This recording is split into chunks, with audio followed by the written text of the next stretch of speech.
మన ప్రభువును రక్షకుడైన యేసుక్రీస్తు నామములో మీ అందరికీ నా శుభాభివందనాలు. 34వ రోజుకి యొక్క అరుణోదయ వాక్యపఠనం నడిపించిన దేవునికి వందనాలు. ఈరోజు మనము యోహాను సువార్త 11వ అధ్యాయము 12వ అధ్యాయం మనం దేవుని వాక్యపఠనం చేసుకుందాం. ప్రార్థన చేసుకుని ప్రారంభించుకుందాం. ప్రార్థన.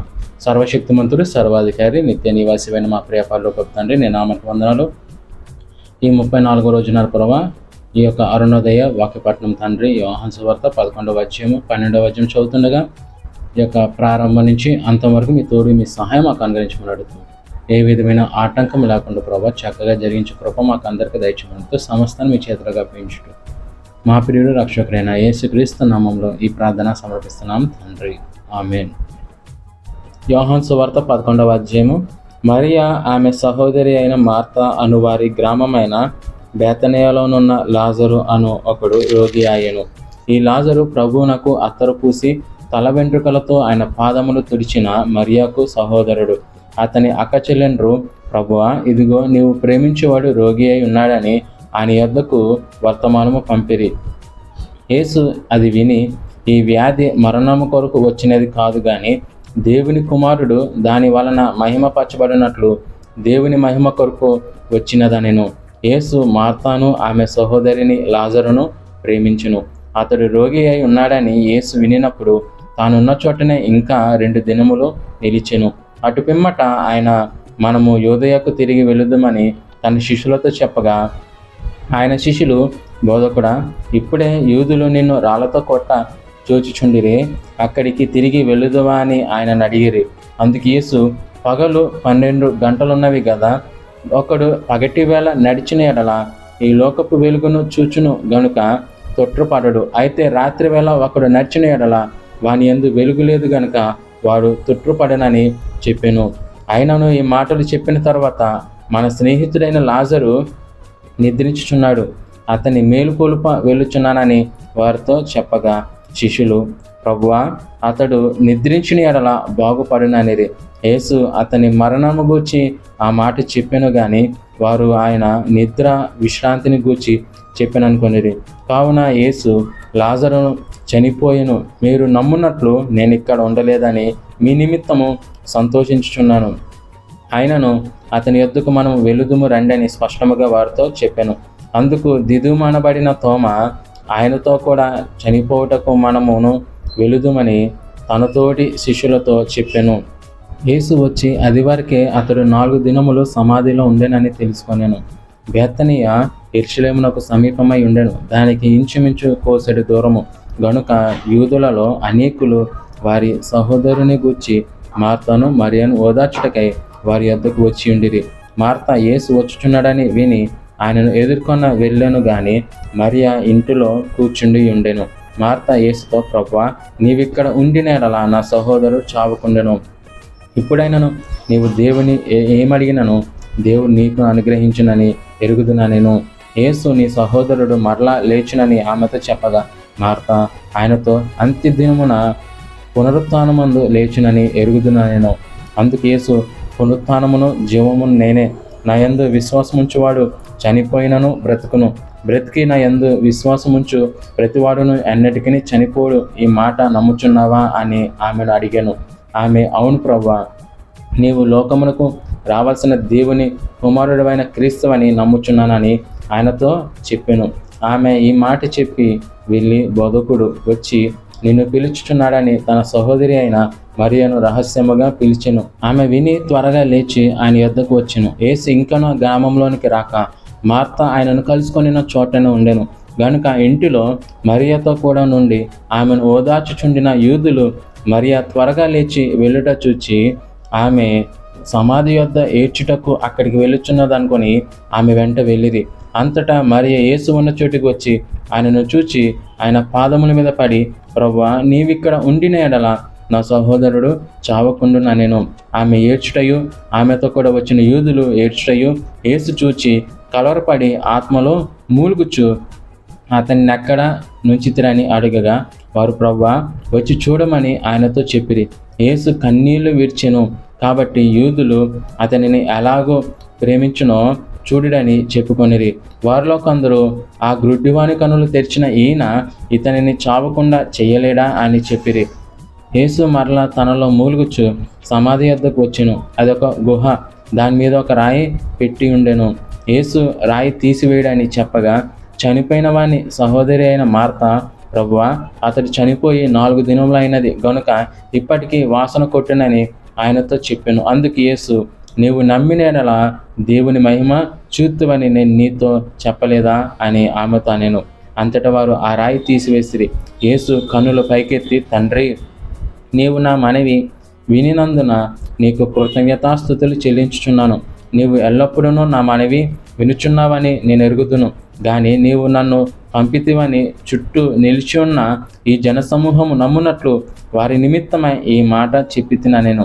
ఆయన అలాగూ చెప్పి లాజరు బయటకి రమ్మని బిగ్గరగా చెప్పగా చనిపోయిన వాడు కాళ్ళు చేతులు ప్రేత వస్త్రములతో కట్టబడిన వాడై వెలుపలికి వచ్చెను. అతని ముఖమునకు రుమాలు కట్టి ఉండెను. అంతటా యేసు, మీరు అతని కట్లు విప్పిపోనీయడని వారితో చెప్పెను. కాబట్టి మరియ యొద్దకు వచ్చి ఆయన చేసిన కార్యమును చూచిన యూదులలో అనేకులు ఆయన యందు విశ్వాసముంచిరి. కానీ వారిలో కొందరు పరిసయ్యుల యొద్దకు వెళ్ళి యేసు చేసిన కార్యములను గూర్చి వారితో చెప్పిరి.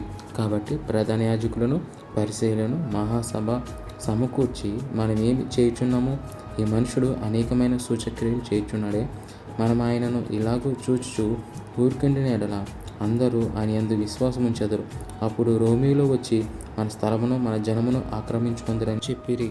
అయితే వారిలో కయ్యప్ప అని ఒకడు ఆ సంవత్సరము ప్రధాన యాజకుడయ్యుండి, మీకేమీ తెలియదు, మన జనమంతయు నశింపకుండునట్లు ఒక మనుషుడు ప్రజల కొరకు చనిపోవటం మీకు ఉపయుక్తమని మీరు ఆలోచించుకొనరు అని వారితో చెప్పాను. తానంతటా తానే ఇలాగూ చెప్పలేదు, కానీ ఆ సంవత్సరము ప్రధాన యాజకుడై ఉండెను గనుక యేసు ఆ జనము కొరకు మాత్రమే గాక చెదిరిపోయిన దేవుని పిల్లలు ఏకముగా సమకూర్చుకున్నటకును చావనై ఉన్నాడని ప్రవచించెను. కాగా ఆ దినము నుండి వారు ఆయనను చంపను ఆలోచించుచుండిరి. కాబట్టి యేసు అప్పటి నుండి యూదులలో బహిరంగముగా సంచరింపక అక్కడి నుండి అరణ్యమునకు సమీప ప్రదేశంలో ఉన్న ఎఫ్రాయిము ఊరికి వెళ్ళి అక్కడ తన శిష్యులతో కూడా ఉండెను. మరియు యూదులు పస్కా పండుగ సమీపమై ఉండెను కనుక అనేకులు తమను తాము శుద్ధి చేసుకున్నట్టుకే రాకమునిపై పల్లెటూళ్ళ నుండి యెరూషలేమునకు వచ్చిరి. వారు యేసును వెదుగుచు దేవాలయంలో నిలవబడి, మీకేమి తోచుచున్నది? ఆయన పండుగకు రాడా ఏమి అని ఒకరితో ఒకరు చెప్పుకొనిరి. ప్రధాన యాజకులను పరిసయ్యులను ఆయన ఎక్కడ ఉన్నారని ఎవరికైనా తెలిసి ఉన్న ఎడల తాము ఆయనను పట్టుకొనగలరుటకు తమకు తెలియజేయవలనని ఆజ్ఞాపించి ఉండిరి. 12వ అధ్యాయము. కాబట్టి యేసు తాను మృతులలో నుండి లేపిన లాజరు ఉన్న బేతనియకు పస్కా పండుగకు 6 దినముల ముందుగా వచ్చాను. అక్కడ వారు ఆయనకు విందు చేసిరి. మార్త ఉపచారము చేసెను. లాజరు ఆయనతో కూడా భోజనమును కూర్చున్న వారిలో ఒకడు. అప్పుడు మరియ మిక్కిలి విలువగల జటమాంసి అత్తరు 1 సేరున్నర ఎత్తు తీసుకుని యేసు పాదములకు పూసి తన తల వెంట్రుకలతో ఆయన పాదములు తుడిచెను. ఇల్లు అత్తరు వాసనతో నిండెను. ఆయన శిష్యులలో ఒకడు, అనగా ఆయన అప్పగింపనై ఉన్న ఇస్కరియోతు యూద, ఈ అత్తరెందుకు 300 దేనారములకు అమ్మి బీదలకు ఇయ్యలేదనెను. వాడు ఇలాగూ చెప్పినది బీదల మీద శ్రద్ధ కలిగిన కాదు, కానీ వాడు దొంగ అయి ఉండి తన దగ్గర డబ్బు సంచి ఉండినందున అందులో వేయబడినది దొంగిలించుచు వచ్చెను గనుక అలాగూ చెప్పాను. కాబట్టి యేసు నన్ను పాతిపెట్టు దినమునకు ఆమె దీన్ని నుంచుకొని నీయుడై, బీదలు ఎల్లప్పుడూ మీతో కూడా ఉందురు, కానీ నేను ఎల్లప్పుడూ మీతో ఉండనని చెప్పాను. కాబట్టి యూదులలో సామాన్య జనులు ఆయన ఎక్కడ ఉన్నాడని తెలుసుకొని యేసును చూచుటకు మాత్రమే కాక మృతులలో నుండి ఆయన లేపిన లాజరును కూడా చూడవచ్చిరి. అతనిని బట్టి యూదులలో అనేకులు తమ వారిని విడిచి యేసునందు విశ్వాసముంచిరి గనుక ప్రధాన యాజకులు లాజరును కూడా చంపను ఆలోచన చేసిరి. మరునాడు ఆ పండుగకు వచ్చిన బహుజన సమూహము యేసు యెరూషలేమునకు వచ్చుచున్నాడని విని ఖర్జూర మట్టలు పట్టుకొని ఆయనను ఎదుర్కొని పోయి, జయము ప్రభు పేట వచ్చుచున్న ఇశ్రాయేలు రాజు స్తుతింపబడునుగా కానీ కేకలు వేసిరి. సీయోను కుమారి, భయపడకము, ఇదిగో నీ రాజు గాడిద పిల్ల మీద ఆసీనుడై వచ్చుచున్నాడు అని రాయబడిన ప్రకారము యేసు ఒక చిన్న గాడిదను కనుగొని దాని మీద కూర్చుండెను. ఆయన శిష్యులు ఈ మాటలు మొదట గ్రహింపలేదు, కానీ యేసు మహిమ పరచబడినప్పుడు అవి ఆయనను గూర్చి రాయబడిననియు వారు ఆయనకు వాటిని చేసిరనియు జ్ఞాపకము తెచ్చుకునేది. ఆయన లాజరును సమాధిలో నుండి పిలిచిన మృతులలో నుండి అతని లేపినప్పుడు ఆయనతో కూడా ఉండిన జనులు సాక్ష్యం ఇచ్చిరి. అందుచేత ఆయన సూచక్రియ చేసినని జనులు విని ఆయనను ఎదుర్కొనబోయిరి. కావున పరిసయ్యులు ఒకరితో ఒకరు ప్రయత్నం ఎట్లు నిష్ప్రయోజనమై పోయినో చూడుడి, ఇదిగో లోకం ఆయన వెంట పోయినదని చెప్పుకునేది. ఆ పండుగలో ఆరాధింపవచ్చిన వారిలో కొందరు గ్రీసు దేశస్థులుండిరి. వారు గలిలయలోని బెత్సైదా వాడైన ఫిలిప్పు వద్దకు వచ్చి, అయ్యా, మేము యేసును చూడగొచ్చున్నామని అతనితో చెప్పగా, ఫిలిప్పు వచ్చి ఆంద్రేయుతో చెప్పాను. ఆంద్రేయు ఫిలిప్పును వచ్చి యేసుతో చెప్పిరి. అందుకు యేసు వారితో ఇట్లా నేను, మనుష్య కుమారుడు మహిమ పొందవలసిన గడియ వచ్చి ఉన్నది.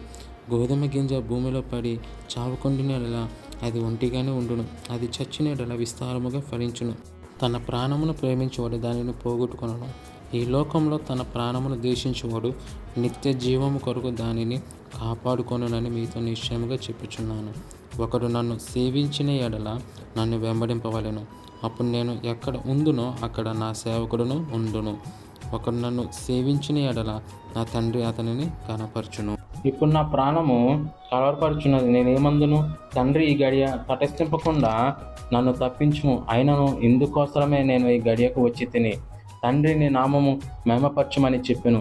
అంతటా నేను దానిని మహిమపరచితిని, మరలా మహిమపరుతును అని ఒక శబ్దము ఆకాశం నుండి వచ్చెను.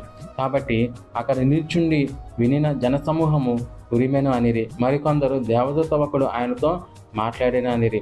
అందుకు యేసు, ఈ శబ్దము నా కొరకు రాలేదు, మీ కొరకే వచ్చెను. ఇప్పుడు ఈ లోకమునకు తీర్పు జరుగుచున్నది. ఇప్పుడు ఈ లోకాధికారి బయటకు త్రోసివేయబడును. నేను భూమి మీద నుండి పైకెత్తబడిన ఎడల అందరినీ నా యొద్దకు ఆకర్షించుకుందునని చెప్పెను. తాను ఏ విధముగా మరణము పొందవలసి ఉండెనో సూచించుచు ఆయన ఈ మాట చెప్పెను. జనసమూహము క్రీస్తు ఎల్లప్పుడూ ఉండునని ధర్మశాస్త్రం చెప్పుట వింటిమి. మనుష్య కుమారుడు పైకెత్తబడవలనని నీవు చెప్పుచున్న సంగతి ఏమిటి? మనుష్య కుమారుడు ఈయన ఎవరని ఆయనను అడిగిరి. అందుకు యేసు, ఇంకా కొంతకాలము వెలుగు మీ మధ్య ఉండును. చీకటి మిమ్మను కమ్ముకొనుకున్నట్లు మీకు వెలుగు ఉండగానే నడువుడి. చీకట్లో నడిచేవాడు తానే ఎక్కడికి పోచున్నాడో ఎరుగడు. మీరు వెలుగు సంబంధులగునట్లు మీకు వెలుగుండగానే వెలుగునందు విశ్వాసం ఉంచడని వారితో చెప్పాను. యేసు ఈ మాటలు చెప్పి వెళ్ళి వారి కనబడకుండా దాగి ఉండను. ఆయన వారి ఎదుట ఇన్ని సూచక్రియలు చేసినను వారు ఆయన యందు విశ్వాసం ఉంచరాయిరి. ప్రభువా, మా వర్తమానము నమ్మిన వాడెవరు? ప్రభు యొక్క బాహువు ఎవనికి బయలుపరచబడెను అని ప్రవక్త అయిన యెషయా చెప్పిన వాక్యము నెరవేరినట్లు ఇది జరిగాను. ఇందుచేత వారు నమ్మలేకపోయిరి. ఎలాగనగా వారు కన్నులతో చూచి హృదయంతో గ్రహించి మనసు మార్చుకొని నా వలన స్వస్థపరచబడకుండానట్లు ఆయన వారి కన్నులకు అంధత్వము కలగజేసి వారి హృదయము కఠినపరచును అని యెషయా మరి ఒక చోట చెప్పాను. యెషయా ఆయన మహిమను చూచినందున ఆయనను గూర్చి ఈ మాటలు చెప్పాను. ఆయనను అధికారులలో కూడా అనేకులు ఆయన యందు విశ్వాసం ఉంచిరి, కానీ సమాజంలో నుండి వెలివేయబడతామేమో అని పరిసయ్యులకు భయపడి వారు ఒప్పుకొనలేదు. వారు దేవుని మెప్పు కంటే మనుషులను మెప్పును ఎక్కువగా అపేక్షించితిరి. అంతటి యేసు బిగ్గరగా ఇట్లనెను, నా యందు విశ్వాసం ఉంచువాడు నా యందు కాదు, నన్ను పంపిన వాని యందే విశ్వాసం ఉంచుచున్నాడు. నన్ను చూచువాడు నన్ను పంపిన వాడిని చూచుచున్నాడు. నా యందు విశ్వాసం ఉంచు ప్రతివాడు చీకటిలో నిలిచి ఉండకుండానట్లు నేను ఈ లోకమునకు వెలుగుగా వచ్చి ఉన్నాను. ఎవడైనాను నా మాటలు వినియు వాటిని గైకొనకుండిన ఎడల నేను అతనికి తీర్పు తీర్చును. నేను లోకమునకు తీర్పు తీర్చుటకు రాలేదు, కానీ లోకములను రక్షించుటకే వచ్చి తిని. నన్ను నిరాకరించి నా మాటలను అంగీకరింపని వానికి తీర్పు తీర్చువాడొకడు కలడు. నేను చెప్పిన మాటయే అంత్యదినమందు వానికి తీర్పు తీర్చును. ఎలాగనగా నా అంతటా నేనే మాట్లాడలేదు. నేను ఏమనవలెనో ఏమి మాట్లాడవలెనో దానిని గూర్చి నన్ను పంపిన తండ్రి నాకు ఆజ్ఞాపించి ఉన్నాడు. మరియు ఆయన ఆజ్ఞ నిత్య జీవమని నేను ఎరుగుదును గనుక నేను చెప్పు సంగతులు తండ్రి నాతో చెప్పిన ప్రకారము చెప్పుచున్నానని దేవుడు యొక్క వాక్యమును దీవించి ఆశీర్వదించుగాక. ఆమేన్. ప్రార్థన చేసుకుని ఒక కార్యక్రమం ముగించుకుందాం. ప్రార్థన. మమ్మల్ని మిక్కిలిగా ప్రేమించిన మా ప్రియ పరలోక తండ్రి నామానికి వందనాలు. స్తుతులు స్తోత్ర ప్రభా. 34వ రోజున ప్రభా యొక్క అరుణోదయ వాక్య పట్టిన ప్రభా మీరు చక్కగా జరిగించారు. 11వ అధ్యాయము 12వ అధ్యాయము యోహాను సువార్త చదవడానికి ఇచ్చిన కృపకే స్తోత్రం తండ్రి. ఈ దినమంతా మేము చేస్తున్న ప్రయత్నాల్లో పనుల్లో అన్ని విషయాల్లో మాకు తోడుగుండి నడిపించుకున్నాం. తిరిగి రేపు ఉదయం 5 గంటలకి అరుణోదయ వాక్యపట్నంలో మళ్ళీ మేము కలుసుకున్న కృప మాకు అందరికీ తెచ్చుకున్నాం. సమస్తం మీ చేతులకు అప్పగించడం మా ప్రియుడు రక్షకుడైన యేసుక్రీస్తు నామములో ఈ ప్రార్థన సమర్పిస్తున్నాం తండ్రి. ఆమేన్. మీ అందరికీ నా వందనాలండి.